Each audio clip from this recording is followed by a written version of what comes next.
Hi, welcome back to Burning River Bushcraft. Today I'm going to show you my coastal survival food gathering kit. So I'm out here on a 4-day solo kayaking trip. I'm in Everglades National Park.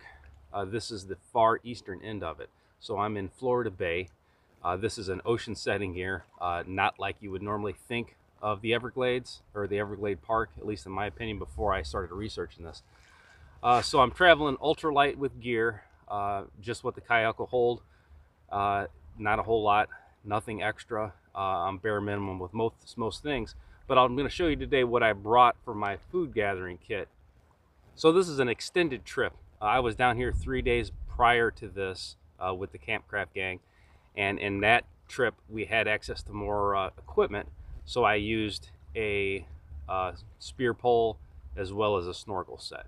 We were able to spear some fish. That's a pretty reliable method to get food in an ocean like this. Because I have to fly home and because I just don't have space, I did not bring my spear pole with me. I made a modified version of a spear pole that would pack down very small. However, when I was spear pole fishing, it's not the safest thing by yourself. So I just opened an Amazon store. So all the gear that I am featuring here, I'm going to try to have a link for it for sale in my Amazon link. It's not making a ton, but it'll just help the channel out, help me grow, and let you guys know exactly what equipment I'm talking about. So my primary fishing device is going to be this Cuban yo-yo. So this hand reel, I've got several of these. I've done videos on them.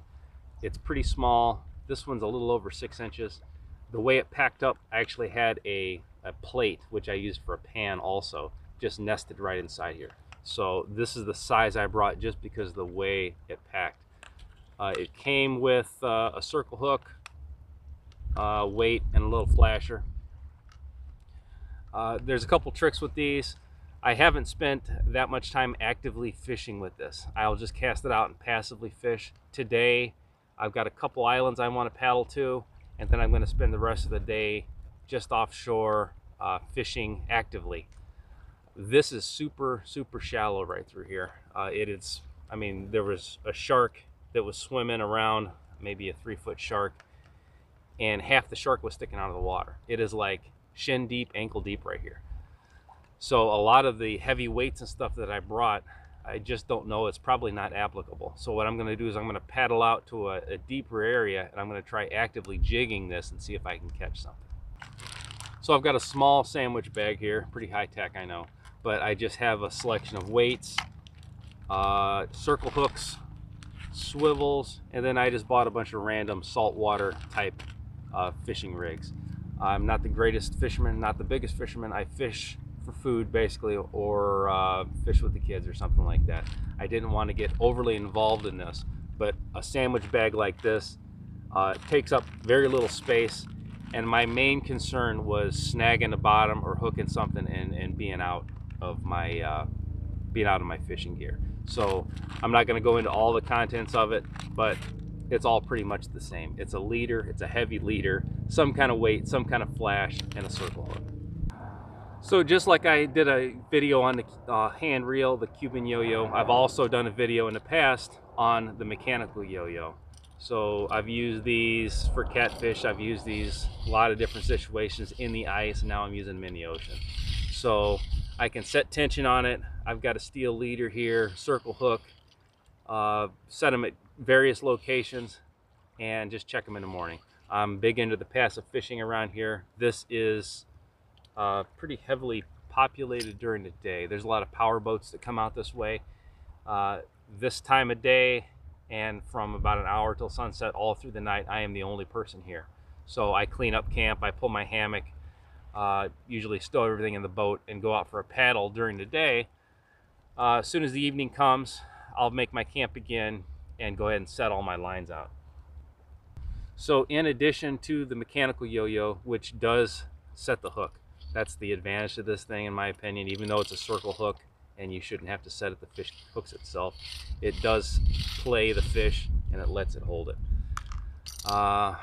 This is just bank line with a leader and a circle hook. So I also just use essentially limb lines, but I would just attach them to whatever I had handy. So I've got a bunch of a small trot line, essentially. I guess you'd call it still a trot line in the ocean. So I've got a trot line set up, different rigs around, just trying to see what the fish hit on.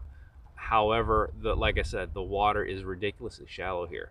The fish are here, the fish are swimming by, big fish swim by, but perhaps I'm using too much weight. You know, this is a learning curve, and I'm just adjusting my gear to the environment.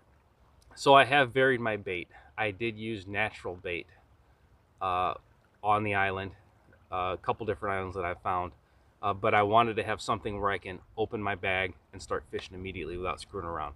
So I got this Mojo Saltwater Ultimate Bait. This is basically like a catfish dough. Anytime I have a fishing kit, I am going to have some kind of bait in it if I can help it. The whole point of this thing is to speed up the process and to pull food out of the wild. I don't want to always have to be flipping logs and digging for grubs. And a situation like this, I've got to go for lizards or crabs or shellfish or something. So it's fun to be able to do. It's good to vary the bait, but for down and dirty bait, a dough bait or something like this, a store-bought bait for the size that it takes up in my bag is always going to be included. So for the hunting gear, besides my spear pole, which is not on this trip, I was hunting fish with the spear pole. I got a small campcraft bag here, and in this bag is my simple shot slingshot. So I've got the Scout. I've got it rigged up with double bands. When I hear Florida, I'm thinking iguana. So I wanted to try to head shoot an iguana with this thing. I've got, maybe a quarter of this bag with ammo. Plenty of ammo. No iguanas here. I have been able to harvest some small lizards, then use those as bait. If things got rough, this is like a bird sanctuary. There's birds everywhere around here. So you always have the option of, in an emergency, you know, whacking a bird with these things. But for the weight and the size that it takes up, this is the way to go. I did carry extra bands as well. I had an extra set of bands, tubular bands, that I could have used for my homemade spring pole that I made, or spear pole that I made. These trees are not that strong. I brought extra bands just to try to fabricate a slingshot. The trees here are just, they got no strength to them. I can barely hang a hammock in these things. So for a lightweight plastic frame like this, again, I saw a lizard, I dug out my slingshot, I harvested the lizard. It's that simple. I don't have to go around screwing around cutting tree forks or anything like that. I am ultra light on cutting gear as well. I only have a small knife. I've got my my Kataba that I make, the 3-inch EDC blade. That's my only cutting tool. I don't have a saw. Originally I was going to bring a bill hook, kind of converted into a machete. Probably should have, but again, I've only got so much space in that kayak, and I was pretty darn full. But slingshot will feed you out here. It will create bait out here, and it's definitely a worthwhile addition. Now, as far as my gear goes, I would always include some type of passive fishing method, like this mechanical yo-yo. They don't weigh much. It's lets me do other things while I'm fishing. So I had these things set out all night. The Cuban yo-yo is a classic. However, I kind of wish at times that I had a collapsible rod with me. I do and I don't. I got sand on everything. Every single thing I've got has got sand in it, and I will have sand in it probably for the rest of my life. My hammock, my bag, everything is covered with sand. So if I had a traditional fishing reel, I would probably be having issues with it right now.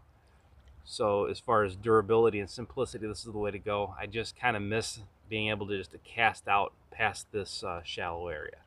I can cast this fairly well. I learned a couple tricks from some locals that I'll show you here in a little bit, maybe in another video. But just being able to stand on shore, cast it out like you're catfishing or something, I think that would be a great benefit. I do have a takedown rod and reel combo that I took on a couple other trips, but like I said, I'm a little leery with the sand and stuff as far as maintenance goes. The salt water's hard on everything, so really this is not ideal, but it's pretty close to ideal.